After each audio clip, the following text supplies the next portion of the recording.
Welcome guys, we are continuing part 3 of chapter 2. Suppose this is a body and coplanar concurrent forces are acting on the body. Then what will happen to the body? The body may move in one direction. Means to if we have to equilibrium this, then we have to do what we have to do summation h equal to 0 and summation v equal to 0.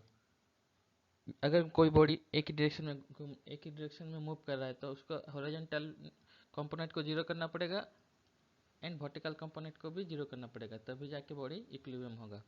अगर body rotate कर रहा है itself, then क्या करना पड़ेगा, हमें movement को zero करना पड़ेगा. द बॉडी में move in any one direction and at the same time it में also rotate about itself. Then हमें क्या करना पड़ेगा, हॉरिजॉन्टल को भी जीरो करना पड़ेगा, वर्टिकल को भी जीरो करना पड़ेगा एंड मूवमेंट को भी जीरो करना पड़ेगा. द बॉडी में भी कम्प्लीटली एट रेस्ट. अगर बॉडी पहले से कम्प्लीटली एट रेस्ट है, मतलब उसका ऑलरेडी हॉरिजॉन्टल कंपोनेंट जीरो है, समेशन भी जीरो है और मूवमेंट भी जीरो है. Types of equilibrium. Stable equilibrium. A body is said to be in stable equilibrium. It returns back to its original position after slightly displaced from its position at rest. अगर ये body है, हम उसको थोड़ा सा displace कर रहे हैं, सेकेंड पोजीशन पे आया. This one was first position and this one is second position.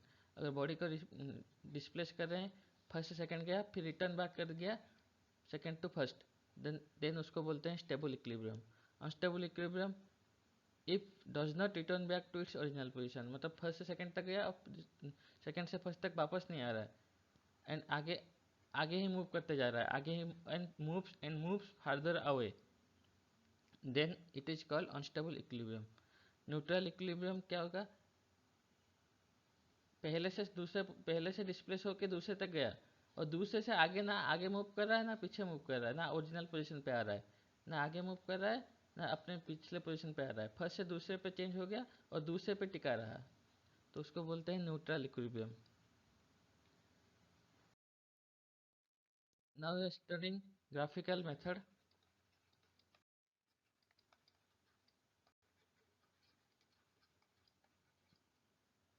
Graphical method of equilibrium forces.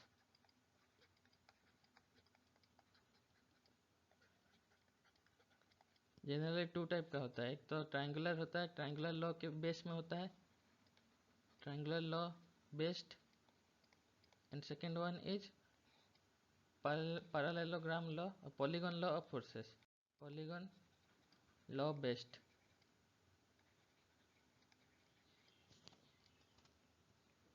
Suppose coplanar concurrent forces are given.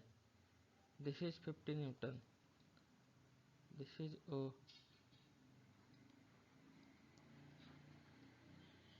A, B. Three forces are given and from that one forces are already given, rest two are unknown. OA and OB are unknown. Then how can we do it? We are taking suppose one point A and from that we are take scale 1 centimeter equal to 10 Newton. Then what happen? First which जो हमें पहले non दिया गया है उसको हम उसी line पे पैरेलल पे खींच लेते हैं, तो क्या होगा, नीचे आएगा, कितना आएगा 1.5 सेंटीमीटर, बिकॉज 50 न्यूटन कितना होगा 1.5 सेंटीमीटर. बी तक पहुंच गए. अब क्या करेंगे, बी से ये लाइन कितना होगा, अगर ये कितना दिया गया है, अगर ये 60 डिग्री दिया गया है तो ये कितना होगा, ये 30 डिग्री होगा,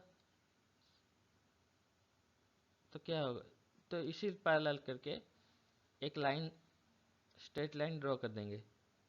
दिस वन इज 30 डिग्री.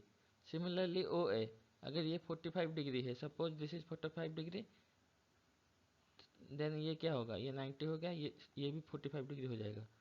तो ये एक लाइन इसी यहाँ से 45 डिग्री करके एक लाइन ड्रॉ कर दो 45 degree. This one is 45 degree. और जहाँ पे क्रॉस कर रहे हैं suppose this point is C, जहाँ पे क्रॉस कर रहे हैं suppose this point is C, तो ये S C measure S C and B C, और जितना भी सेंटीमीटर आएगा, suppose this is 1.7 centimetre and suppose this is 1.4 centimetre, then क्या हो जाएगा स्केल के हिसाब से क्या होगा, 1 सेंटीमीटर इक्वल टू 10 न्यूटन, तो ये कितना आ जाएगा 17 न्यूटन, ये कितना आ जाएगा 14 न्यूटन। तो ये हमारा फोर्स कितना निकल गया, टेंशन इन ए भी कितना आ जाएगा 14 न्यूटन एंड टी ए से कितना आ जाएगा 17 Newton. Now polygon based, that one was triangular based because 3 forces are given. Now polygon based means many forces are given.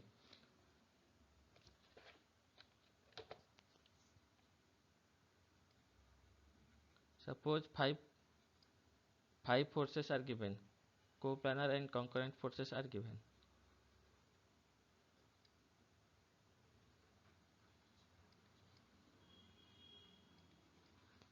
This is 50 Newton given, this is 17 Newton given, and this is 60 Newton given. But we don't know P1 and P2. We have to calculate this P1 and P2. And every angle is 72 degree. Each angle is 72 degree.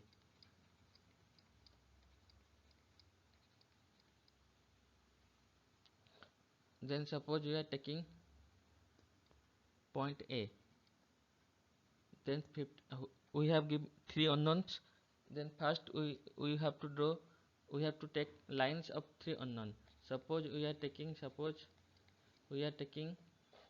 1 centimeter, suppose scale 1 centimeter equal to 10 Newton. Then first draw 50 Newton means 5 centimeter parallel to 50 Newton means 5 centimeter 50 Newton. कहाँ तक पहुँच गए, B point पे आ गए। अब B point में कितना, ये एंगल कितना है 72 डिग्री, तो 72 डिग्री में बेस करके this one will be 72 degree, 72 degree लेके कितना लोगे 70 न्यूटन मतलब 7 सेंटीमीटर 70 न्यूटन। फिर सी तक पहुंच गए, फिर सेकेंड 60 न्यूटन कितना, इन दोनों के एंगल कितना है, एंगल 72 डिग्री सेम, तो ये एंगल कितना आ जाएगा 72 डिग्री। ये कितना होगा 60 न्यूटन मतलब मीन्स 6 सेंटीमीटर। डी तक पहुंच गए। अब डी में देखो पी कितना वैल्यू है 72 डिग्री, मतलब यहाँ से 72 डिग्री करके एक लाइन ड्रॉ करेंगे। फिर P2 से ये कितना एंगल दिया गया है 72 डिग्री, 72 डिग्री करके एक लाइन ड्रॉ करेंगे 72 डिग्री। ये हो गया आपका P1 and this one is P2। Parallel सब लाइन हम पैरेलल करके ड्रॉ कर रहे हैं। अब जहाँ पे draw suppose they are intersecting at E point, P1 and P2 are intersecting at E point, then हम मेजर करेंगे, देन मेजर